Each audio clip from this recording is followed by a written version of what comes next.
He kōna I purangi tēnei nā te reo irirangi o Aotearoa.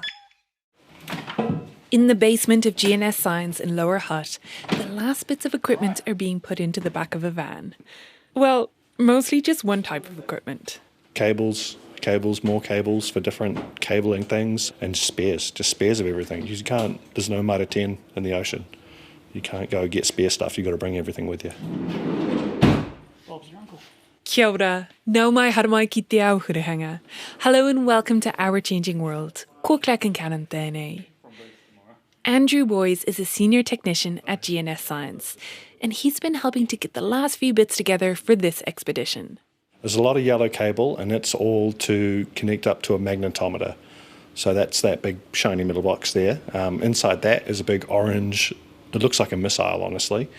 And it's a magnetometer, so we tow that behind the boat, and it measures the magnetic field of anything around it. So there's a lot of yellow cable because you have to tow it a long way behind the boat, like 3 times the boat length. And then you need a backup cable in case something happens, like a shark has a go at it. And has that happened before? Yeah, we've had that happen to the magnetometers have been chewed up. You find like shark teeth in the fins that stabilise it. They just think it's like a fish or something. It's something, yeah. It's something fun in the water being towed behind a boat, pumping out electronic signals, so they smash it sometimes. But just curiosity, like they're not trying to eat it. They're just checking it out.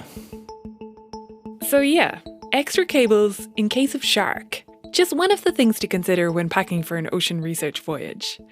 It's for the 4th and final expedition of the Beneath the Waves programme. If you listened to last week's episode, this might ring some bells. We spoke to Professor Ben Kennedy about communicating volcano hazards, and he's involved in the outreach part of this programme. Beneath the Waves is a 5-year, multi-organisation project to investigate the hazards from New Zealand's nearshore island volcanoes. Tūhua, Mare Island, and Whakaari, White Island. Unfortunately, we know all too well the hazards with regards Whakaari if people are on the island during an eruption. On the 9th of December 2019, 22 people died and more were severely injured when the volcano erupted, when 47 people were visiting the island. But do these volcanoes also pose risks for mainland communities? Leading this programme is GNS geophysicist Dr. Craig Miller. And the plan for this voyage is to grab a last round of measurements for mapping the anatomy of the volcanoes, so we can get to know them better and maybe start to understand them. I kind of have an analogy where it's like you're a doctor, you've got your stethoscope, you can measure a heartbeat, but you've never seen a heart, you don't know what it looks like, or you've got something beating. And so we're trying to do that CAT scanning of the volcano to discover the plumbing of it, so we can see, when we record this kind of signal, it's related to this part of the volcano. That's fine, that's good, that's normal. If we see something different, we can then have all the context to understanding maybe this part here's changed, maybe there's fresh magma come in, and now it's doing something different. So it's really building the context to improve our interpretation of the monitoring that we already do, so that we can give better advice, ultimately, of say, hey, we've noticed a change, this is what we think it means, this is what could happen. But how does one CAT scan a volcano sitting out in the ocean? Are you ready to get nerdy about geophysics? Because this stuff is pretty cool. First, you use some sensors that you put out on the seafloor. Those are called ocean bottom electromagnetic receivers, and the measurements from it basically tell us the electrical conductivity structure of the Earth's crust. And that's largely determined by where fluids are. So if you put a fluid in a rock, it becomes more electrically conductive, and we can measure that. So we're actually measuring variations in the Earth's electric field and magnetic field. And then there's a bunch of complicated maths and computer stuff that happens in the middle, and then we get a 3D model of where these conductive areas are. And that's what we then try and interpret as, well, we think maybe this deep conductor is some kind of magmatic brine, maybe this shallow one here is like a hydrothermal system. So we can kind of interpret the volcanic plumbing from the distribution of these conductive and resistive areas in the Earth's crust. These sensors can paint a low-resolution picture of what's going on 20 to 30 kilometres into the crust. The researchers also have versions that they can tow behind a ship or sling under a helicopter, which work in a slightly different way to give them detailed information about the first couple of 100 metres. And of course, there's our cabled friend, the magnetometer. Volcanic rocks in particular are quite magnetised, but when they've had these hot hydrothermal fluids go through them, they demagnetise. So by kind of towing this thing back and forth across areas of the volcano, we can map these magnetic and non-magnetic areas and see, there's a big chunk of demagnetized rock here. This is where either hydrothermal fluids are currently coming out, or where perhaps in the past this has been hydrothermally active and now it's, that activity's moved elsewhere, but it's still that's perhaps a weaker area of the volcano because the rocks have been altered, mechanically weaker, and those are the things that are more likely to collapse and potentially lead to tsunamis, for example. They focused on two 30-kilometre square areas around each of the volcanoes. Tūhua is 35 kilometres north of Tauranga, while Whakaari is 48 kilometres off the coast of Whakatane. So they also took some sparser measurements across the Bay of Plenty to link them. But don't imagine, like I did, that they are detecting a big spider web of magma tunnels stretching out from Whakaari under the whole Bay of Plenty. No, it's not like a massive lake of magma under the Bay of Plenty. It's like we have preliminary indication of kind of a small area out to the northwest, but it's just like maybe on half a dozen of these sensors. So we've got maybe 80 of them around Whakaari and maybe 10 at the most have some indication of something.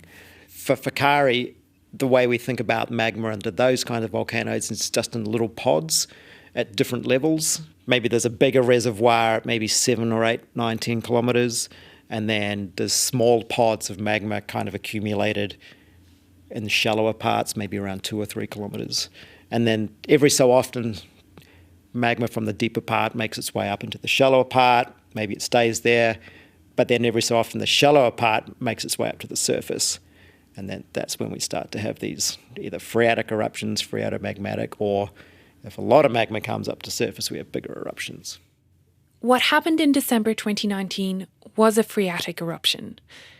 It's basically a steam-driven eruption. Superheated water trapped in the rocks is suddenly triggered to convert into steam, and this occurs rapidly and violently. The water converting to a jet of steam and expanding its volume well over 1,000-fold at supersonic speed creates so much energy that it's enough to shatter solid rock and eject debris and ash. Whakaari is New Zealand's most active volcano, and remember, we only see the top of it. 70% of the volcano is underwater. And we know that it's not erupted the same way across time. Since probably around the 2000s onwards, it's had phreatic eruptions. So these kind of steam-driven eruptions, sometimes phreatomagmatic, so sometimes a small bit of magma makes its way to the surface, it interacts with the shallow hydrothermal system, and we have like a one-off kind of explosion, like a small to medium size in the big picture of things. Whereas in the 1980s, up to about 2000, it was quite a different style at Whakaari. It was more magmatic, so we had magma close to the surface the whole time, and we had much more ash coming out more continuously. But obviously, to build like an island like Whakaari, you need bigger eruptions because it's a big island and it's had lava flows. So those are from kind of older periods of building the cone, like thousands of years ago. And then compared to Tūhua's last eruption, we're not really sure. It had this big eruption around 6,500 years ago, but then there's these lava domes that infill the crater, and they're much younger. Maybe, we don't really know. There's kind of part of the work we're doing here with other people is to date some of these rocks, possibly within the last 1,000 years or so. And these are kind of these dome-forming eruptions, so it's when this kind of unique magma that Tūhua has kind of oozes out of the ground, forms these kind of domes that pile up on top of each other, small lava flows. Probably had some level of explosivity as well, but mostly kind of just oozing out like squeezing the toothpaste tube and toothpaste comes out the top. Fun volcano science terminology fact. When it's under the ground, molten rock is called magma. When it comes to the surface, is called lava. I made the mistake of mixing them up. Now you know. For each volcano, the composition of the magma is a really important factor in how they erupt. And Whakaari and Tūhua are quite different. We tend to classify volcanoes via the amount of silica they have. So silica dioxide is the dominant kind of constituent of magma. So volcanoes like Tūhua would have probably 70-something% silica, which is very high. Nearly 3/4 of the rock is made up of silica. Whereas for Whakaari, it's probably more like 60%. Something like Auckland volcanoes, it's down around 40-50. That's the range based on the silica composition, and that silica really determines the type of eruption that you're getting. So the low silica basalts, much runnier, you get the lavas. That's like what's erupting at Iceland at the moment. Whereas the really high silica is the really sticky stuff, which forms like pumice when it erupts, like out of Taupo and those sorts of things. So Whakaari's kind of in the middle, and Tūhua's more like the Taupo kind of magma. On top of that, Tūhua's got some other funky chemistry going on. The name Tūhua is the Te Reo Māori word for obsidian, the volcanic glass found on this island, a result of fast-cooling lava flows of its special type of magma. And the shape of the island tells a story of its eruptive past. Tūhua's had caldera collapse in the middle, so that's where there's been big eruptions that have basically drained magma systems underneath the island and then caused the ground above them to collapse down, forming these calderas. So that's like what we have in Taupo, Okataina, Rotorua, but kind of on a small scale at Tūhua. But what if you wanted to know more? What if you wanted to go back to the past and figure out when these volcanoes erupted and how big those eruptions were, and importantly, how far the effect of those eruptions were felt? What could you do? In the National Isotope Centre in Gracefield, Victoria University of Wellington PhD student Jacqueline Gretsch-Licari, Master's student and research assistant Keha Nicol, and senior research fellow Dr. Simon Barker are wielding a geotech splitter. It's slicing through the plastic core liner that surrounds a sediment core taken from the seabed floor. Think of a 90-centimetre long straw, 10 centimetres in diameter, with caps on each end. The inside is filled with mud and gravel punched out of the bottom of the Bay of Plenty. The team are splitting the straw in half, lengthwise. Once the plastic jacket and caps are cut, it's time to slice the mud. Simon explains. There's two different ways. You can either run like a cheese wire through it to slice it in half, but we've had this special sheet of metal or a guillotine made up because a wire, if you pull it through, can actually pull ash and material through the mud, but we want to have it all intact of where it originally sat. So we got this special guillotine made up, which you can essentially just press straight through the layers and perfectly slice it in half. Jacqueline and Keha wield the guillotine. There. 3, 2, 1, go. Ah, beautiful. This one, for obvious reasons, by obvious reasons I mean there's more material in it and it just looks more beautiful, will be the archive half. This one has some material that was sloshed around, so will be the working half. Yeah. As Jacqueline said, once the cores are split, one half will be left untouched. It'll be stored somewhere nice and safe for future investigations. This is the archive half. The working half is what she gets stuck into, looking for clues to solve a number of puzzles. She's got some lined up on a table for me to have a look at. So we have different cores both from Whakaari and Tūhua. We can start with the ones from Whakaari first, so these two. As you can see, they're quite different from each other, and this is basically because they're from two different sides of the island.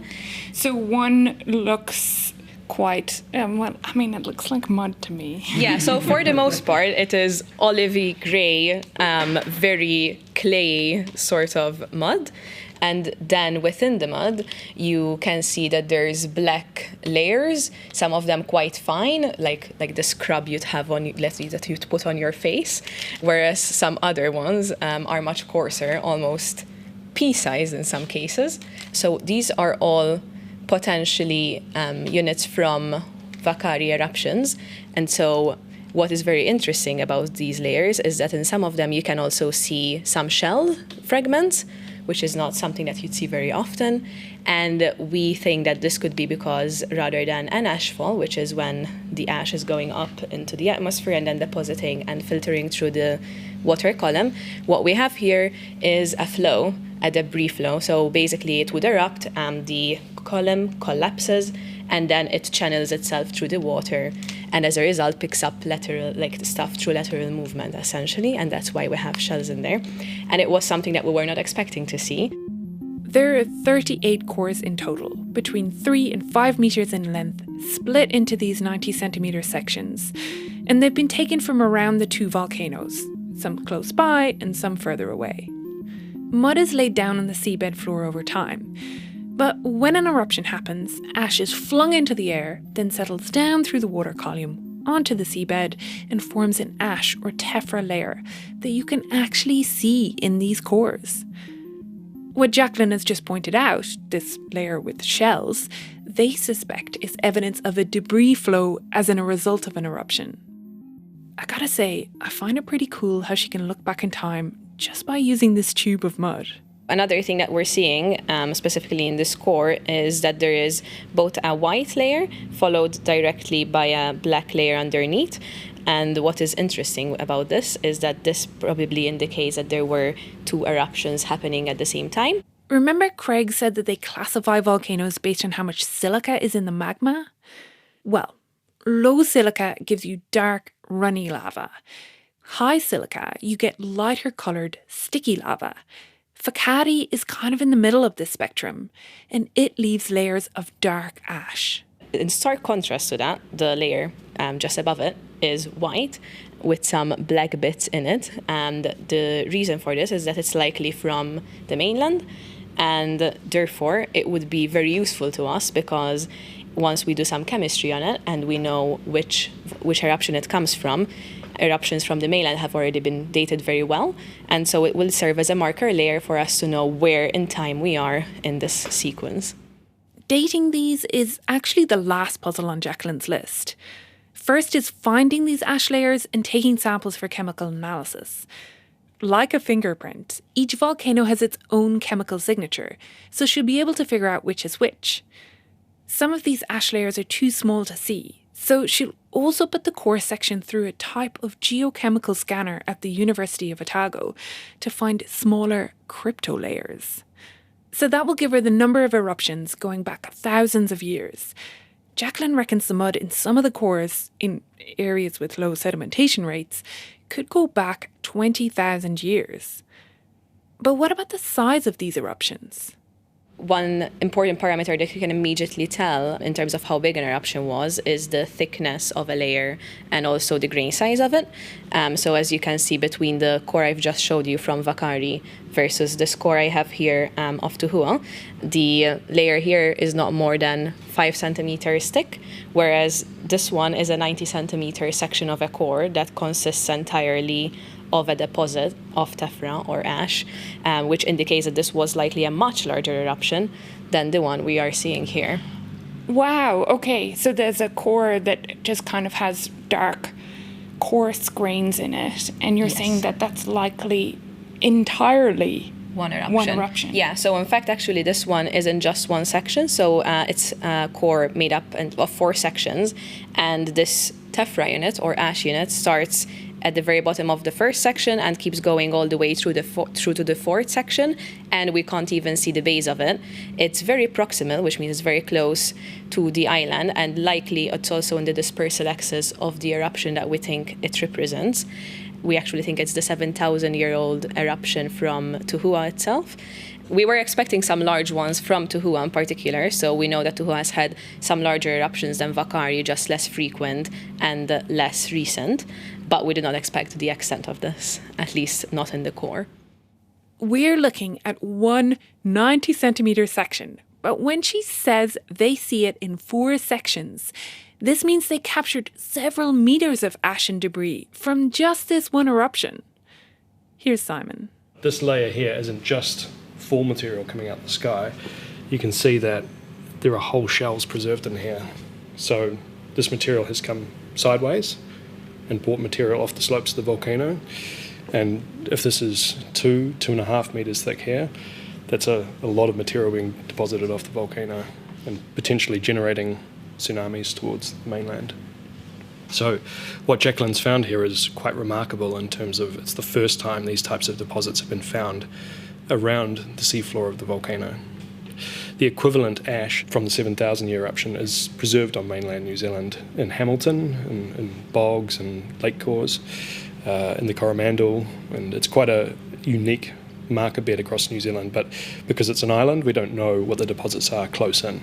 It's also quite an odd event because it goes off to the west, so the dominant wind direction in New Zealand and in the Bay of Plenty are westerly winds, which blows stuff off usually to the east. So in this case, the thickest deposits were off to the west, so it actually went back towards mainland New Zealand rather than going off into the ocean. Especially the pyroclastic flows seem to only be on one side of the volcano. So it's a really, really interesting story. A pyroclastic flow is the name for a fast-moving and super hot mixture of rock, gas and ash that can travel rapidly away from an erupting volcano. Think of all this stuff being flung up into the air during an eruption and then coming back down and flowing down the sides. On land, they're incredibly destructive. The bonus of Jacqueline having so many cores taken from both close by and further away is if she can match up the layers, she can paint a picture of how far the effects from each eruption went. Once she has these ash layers mapped out, she'll then try to date them. She'll start with those white layers from mainland eruptions that there are already dates for. But to fine-tune things, that's when shells come in. We've been finding some very well-preserved shells from very tiny, like a few millimeters across, up to like 4 centimeters in size, as well as shell fragments, and those we will try and do radiocarbon dating on. This will be aided with sediment samples, basically. I will be picking out microscopic foraminifera shells, which are basically carbon shells, and that will give us more detailed timelines as to what erupted when. Okay, so end of the day, after a huge amount of work, you're going to end up with a kind of a map across your cores and back in time of different sizes of eruptions that have taken place across different times. How does this help us? So it's very useful, especially given the proximity of the two volcanic islands to the Bay of Plenty area. Once we know how frequently certain eruptions of a certain magnitude happen and where they usually disperse to, we can tell what the likelihood is that the next eruption brings ash towards the mainland. And this is important both from a health perspective, obviously if you're breathing in ash, that's never good for you, but also from an agricultural perspective. For example, and particularly for Tūhua, its chemistry, it's quite acidic. It has a lot of fluorine and chlorine in it. So as a result, if you get quite a bit of ash settling onto the soil, it can change the acidity of the soil and affect agricultural productivity.